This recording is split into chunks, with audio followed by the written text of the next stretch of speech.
स्वागत करती हूँ आपका अपनी एक्सीलेंस फैमिली में, जहां आज हम जानेंगे धारणीय विकास और जैविक कृषि के बारे में। जैविक कृषि क्या होती है, सबसे पहले इसका अर्थ जानते हैं ताकि हम इसके बारे में जब पढ़ेंगे तो हमें आसानी से बातें समझ में आएगी। तो जैविक कृषि का मतलब होता है यह एक ऐसी खेती होती है जिसमें कीटनाशक दवाइयों का प्रयोग नहीं किया जाता, न ही किसी प्रकार के रसायन का उपयोग इसमें किया जाता है। इसे केवल हरी खाद और गोबर से तैयार किया जाता है। हरी खाद का मतलब होता है कि जब फसल तैयार नहीं होती है, जब फसल को बोया नहीं जाता है, उससे पहले कुछ छोटे छोटे पौधे होते हैं जिसे मिट्टी में हल चलाकर दबा दिया जाता है और कुछ समय पश्चात ये हरी खाद में बदल जाती है। ठीक है, फिर इसके माध्यम से ही जैविक कृषि की जाती है। जैविक कृषि ऐसी कृषि होती है जिसमें कीटनाशक दवाइयाँ या रसायनों का उपयोग नहीं किया जाता, बल्कि हरी खाद या गोबर के माध्यम से इस खेती को किया जाता है। इस खाद के माध्यम से फसलों को उगाया जाता है या फसल तैयार की जाती है। केमिकल इसमें बिल्कुल भी नहीं होता है। यही जैविक कृषि होती है। ठीक, फिर आगे अब इसमें पढ़ेंगे। तो लिखा है कुछ वर्षों से रासायनिक उर्वरकों और कीटनाशकों के हमारे स्वास्थ्य पर हो रहे हानिकारक प्रभाव के विषय में जागरूकता का प्रसार हुआ है। अब रासायनिक उर्वरक और कीटनाशकों का हमारे स्वास्थ्य पर हानिकारक प्रभाव पड़ रहा है। कैसे? आज 12 ही महीने हमें प्रत्येक प्रकार की चीज मिल रही है, चाहे आप सब्जी लो, चाहे आप फल लो, आपको कोई भी चीज चाहिए, आपको हर मौसम में वो चीज मिलेगी। इसका कारण क्या है? क्योंकि केमिकल से इन चीजों को तैयार किया जा रहा है। ठीक है, तो केमिकल से ये चीजें तैयार हो रही है और हम तक आ रही है, हम इनका उपभोग भी कर रहे हैं, लेकिन इसका नुकसान क्या हो रहा है? इससे हमारे स्वास्थ्य पर हानिकारक प्रभाव पड़ रहा है। दूसरा, प्रकृति पर भी इसका प्रभाव पड़ रहा है। इससे मिट्टी की उर्वरा शक्ति कम हो रही है। ठीक है, फिर आगे लिखा इसमें, भारत में परंपरागत कृषि पूरी तरह से रासायनिक उर्वरकों और विषजन्य कीटनाशकों पर आधारित है। ये विषाक्त तत्व हमारी खाद्य पूर्ति एवं जल स्रोतों में निःसरित हो जाते हैं। मतलब हमारा जल प्रदूषण भी हो रहा है इससे, और मिट्टी की उर्वरा शक्ति भी कम हो रही है, और हमारे पशुधन को हानि पहुंचाते हैं। पशुधन मतलब कृषि या खेतों में पाले जाने वाले जानवर, जैसे मत्स्य पालन ले लो आप, मुर्गी पालन ले लो। ठीक है, तो ये जो आप काम कर रहे हो तो पशुओं पर भी इनका प्रभाव पड़ रहा है।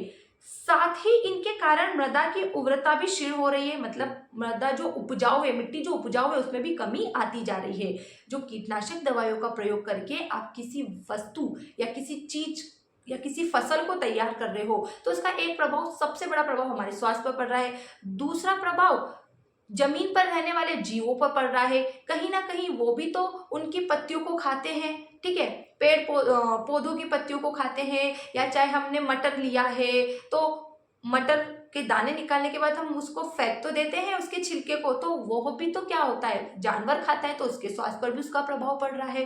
फिर तीसरा, मिट्टी भी इसमें खराब होती जा रही है। तो जल, जमीन और जीवन, तीनों ही चीजें खराब हो रही है। जल भी खराब हो रहा है, जीवन, धरती पर रहने वाले जो पशु इन चीजों का उपयोग कर रहे हैं, जो पशुओं को आहार के रूप में चीजें दे दी जाती है, पत्तियां दे दी जाती है, उनके ऊपर भी प्रभाव पड़ रहा है, और मानव के ऊपर तो पड़ ही रहा है क्योंकि वह इस चीज का उपयोग कर रहा है। फिर आगे लिखा, और हमारे प्राकृतिक पर्यावरण का विनाश होता जा रहा है। अतः विकास की धारणीयता के लिए पर्यावरण मित्र प्रौद्योगिकी विकास के प्रयास अनिवार्य हो गए। इस प्रकार पर्यावरण को बचाने के लिए इसके लिए प्रयास किए जाने की आवश्यकता है। तो ऐसी ही एक प्रौद्योगिकी को जैविक कृषि कहा जाता है, जिसने इन सभी समस्याओं का समाधान किया है। कीटनाशक दवाइयों से युक्त ये जैविक कृषि होती है, जो कि हरी खाद, गोबर, गुड़ या अलग अलग तरीकों से तैयार की जाती है, और कुल मिला के इसमें किसी प्रकार के कीटनाशक केमिकल नहीं होते हैं।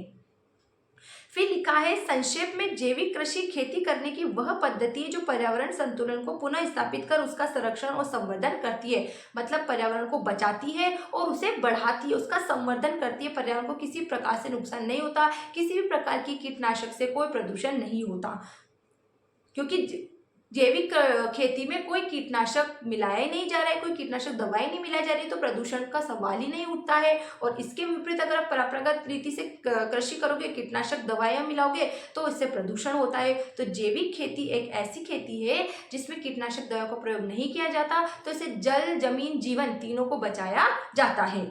विश्व भर में सुरक्षित आहार की पूर्ति बढ़ाने के लिए जैविक विधा से उत्पादित खाद्य पदार्थों की मांग में वृद्धि हो रही है। बॉक्स नंबर 5.4 में आप देख सकते हो। तो यहाँ बताया गया है कि विश्व में जैविक भोजन की लोकप्रियता बढ़ रही है। अनेक देश अब खाद्य उत्पाद व्यवस्था का 10% जैविक कृषि द्वारा उत्पन्न कर रहे हैं। मतलब व्यक्ति सोचता है कि कोई वस्तु 10 रुपए की है, अगर वह 15 रुपए में मिल रही है जैविक खेती के माध्यम से, हम जैसे मॉल वगैरह में हम जा रहे हैं, डी मार्ट जाते हैं या बेस्ट प्राइस जाते हैं, वहाँ पे ऑर्गेनिक लिखा होता है, तो उसका मतलब होता है जैविक कृषि से, वो जैविक खेती के माध्यम से वह वस्तु तैयार की गई है। तो हम क्या बोलते हैं, 5 रुपए ज्यादा लग रहे हैं लेकिन इस वस्तु को खरीद ले, है ना। अनेक खुदरा व्यापार श्रृंखलाएं और सुपर बाजार अब जैविक खाद्य पदार्थों की बिक्री के आधार पर हरित स्थिति प्रमाण चिन्हों से अलंकृत हो चुके हैं। मतलब वहां जाते हैं तो प्रोडक्ट पे ये चिन्ह लिखा होता है, हरित स्थिति, ऑर्गेनिक। साथ ही जैविक खाद्य पदार्थों की कीमत परंपरागत पदार्थों की तुलना में 10 से 100% तक अधिक होती है। जब इसको इतनी मेहनत से बनाया जा रहा है, इसमें कोई कीटनाशक दवाइयां नहीं है, किसी प्रकार के ऐसे बीज नहीं है जो केमिकल या दूसरे तरीके से तैयार किए गए हैं, ये किसानों के खुद के बीज तैयार किए होते हैं पौधों के। ठीक, फिर आगे हम पढ़ेंगे जैविक कृषि के लाभ। तो जैविक कृषि महंगे आगतों, आगत मतलब हम कृषि खेती करने के लिए जिन जिन चीजों का उपयोग करते हैं उन्हें इनपुट या आगत कहते हैं। खेती करने के लिए जिन चीजों का हम उपयोग करते हैं उन्हें आगत या इनपुट कहते हैं। जैसे संकर बीज, रासायनिक उर्वरक, कीटनाशक, ये सब क्या है, इनपुट के स्थान पर स्थानीय रूप से बने जैविक आगतों के प्रयोग पर निर्भर होती है। जैविक कृषि महंगे आगत, महंगे इनपुट जैसे कीटनाशक दवाइयां, रासायनिक उर्वरक, इस पर निर्भर नहीं है, बल्कि स्थानीय रूप से बने जैविक आगतों के प्रयोग पर निर्भर है। किसान द्वारा तैयार की गई इसमें खाद होती है। ये आगत सस्ते होते हैं और इसी कारण इन पर निवेश से प्रतिफल अधिक मिलता है। विश्व बाजारों में जैविक कृषि उत्पादों की बढ़ती हुई मांग के कारण इनके निर्यात से अच्छी आय हो सकती है। अनेक देशों में हुए अध्ययनों से सिद्ध हुआ कि रासायनिक आगतों से उत्पादित खाद्य की तुलना में जैविक विधि से उत्पादित भोज्य पदार्थों में पोषक तत्व अधिक होता है। अतः जैविक कृषि हमें अधिक स्वास्थ्यकर भोजन उपलब्ध कराती है। ठीक है, तो जैविक कृषि से तैयार किया गया कोई भी प्रोडक्ट, चाहे फल हो चाहे सब्जी हो, हमारे स्वास्थ्य के लिए अच्छी है, तो इसकी डिमांड ज्यादा हो रही है। चूंकि जैविक कृषि में श्रम आगतों का प्रयोग परंपरागत कृषि की अपेक्षा अधिक होता है। इसमें श्रम मतलब श्रमिकों की ज्यादा आवश्यकता इसमें होती है, जबकि परंपरागत कृषि में बड़े पैमाने पर सिंचाई की आवश्यकता होती है, कीटनाशक दवाइयां, और वह एक प्रकार से महंगी होती है। जबकि यह जो जैविक खेती है इसमें श्रम प्रधान है, यह श्रमिकों पर निर्भर है और श्रमिकों के माध्यम से इसे तैयार किया जाता है। अतः भारत जैसे देश में यह अधिक आकर्षक है क्योंकि इससे लोगों को रोजगार भी मिल रहा है। अतः ये उत्पाद विषाक्त रसायनों से मुक्त तथा पर्यावरण की दृष्टि से धान्य विधियों द्वारा उत्पादित होते हैं। फिर आगे लिखा, जैविक कृषि की लोकप्रियता के लिए नई विधियों का प्रयोग करने में किसानों की इच्छा शक्ति और जागरूकता आवश्यक है। यहाँ से हम इसकी हानि या इसके नुकसान ले सकते हैं। जैसे हानि, जैसे अभी हमने ऊपर इसके लाभ के बारे में पढ़ा था ना, यहाँ पर लाभ तो इसी प्रकार से पूछ सकता है, जैविक कृषि के क्या लाभ है, जैविक कृषि के से क्या हानि, क्या नुकसान है। तो हानि का मतलब होता है कि यहाँ के जैविक कृषि को बढ़ावा देने के लिए किसानों के अंदर इच्छा शक्ति को जागृत करना होगा, क्योंकि इसके अंदर बहुत ज्यादा मेहनत है। दूसरा, जैविक कृषि संवर्धन मतलब होता है विकास। संवर्धन के लिए उपयुक्त नीतियों के अभाव के साथ साथ उनके विपणन की समस्या पर भी ध्यान देने की आवश्यकता है। विपणन मतलब होता है वस्तु की बिक्री करना। तो इसकी बिक्री क्यों नहीं हो रही, क्योंकि ये उत्पाद महंगा होता है, तो इसकी बिक्री पर भी ध्यान देना चाहिए। तो ये एक समस्या हो गई। अगली समस्या, ये समस्या इस विधि को प्रोत्साहन देने में बाधक है। विपणन की समस्या इस विधि को प्रोत्साहन देने में बाधक है, क्योंकि इसकी बिक्री, जैसे कुछ लोग तो इसको खरीद लेते हैं, कुछ लोग नहीं खरीद पाते। हम देखते हैं कुछ व्यक्ति तो समझ जाएगा कि ऑर्गेनिक है इसलिए 15 रुपए 10 रुपए की चीज 15 रुपए में मिल रही तो ले लो, लेकिन कुछ व्यक्ति समझेंगे कि ये 15 में है, ये 10 में है, मतलब 5 रुपए बच रहे, हम 10 रुपए वाली खरीद ले। तो वहां अंतर आ जाता है। फिर यह देखा गया है कि प्रारंभिक वर्षों में जैविक कृषि की उत्पादकता रासायनिक कृषि से कम रहती है। जैविक कृषि की उत्पादकता रासायनिक कृषि से कम होती है। अगला हानि इसने बताई है, अगला दोष इसका है कि इसमें तैयार किया गया उपज या उत्पाद रासायनिक उपज की तुलना में कम होता है। रासायनिक कीटनाशक दवाइयों के माध्यम से उपज अधिक होती है, जबकि जैविक कृषि के माध्यम से कम होती है। अतः बहुत बड़े स्तर पर छोटे और सीमांत किसानों के लिए इसे अपनाना कठिन होगा। यही नहीं, जैविक उत्पादों के रासायनिक उत्पादों की अपेक्षा शीघ्र खराब होने की संभावना भी रहती है। जैविक खेती से तैयार किए गए उत्पाद शीघ्र खराब भी हो जाते हैं। बेमौसमी फसलों का जैविक कृषि में उत्पादन बहुत सीमित होता है। मतलब रासायनिक कीटनाशक दवाओं के माध्यम से हम 12 ही महीने प्रत्येक प्रकार की वस्तु का उत्पादन कर सकते हैं, लेकिन जैविक खेती में बेमौसमी चीजों का उत्पादन नहीं किया जा सकता। टमाटर के मौसम में टमाटर का ही उत्पादन होगा।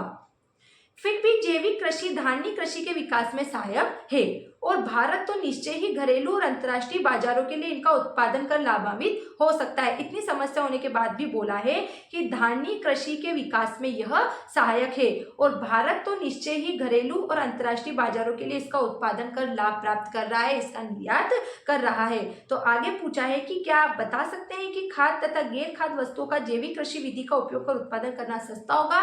खाद्यान्न जो वस्तु का हम उपभोग करते हैं और गैर खाद्यान्न जिन वस्तु को उपभोग में नहीं लिया जाता है, जैसे कपड़े के लिए फाइबर। ठीक है, तो इन चीजों को भी जैविक खेती के माध्यम से तैयार करना सस्ता होगा या नहीं होगा? अगर आप इसके बारे में जानते हैं तो कमेंट सेक्शन में बता सकते हैं। और यहाँ हमारा ये चैप्टर पूरा हो जाता है।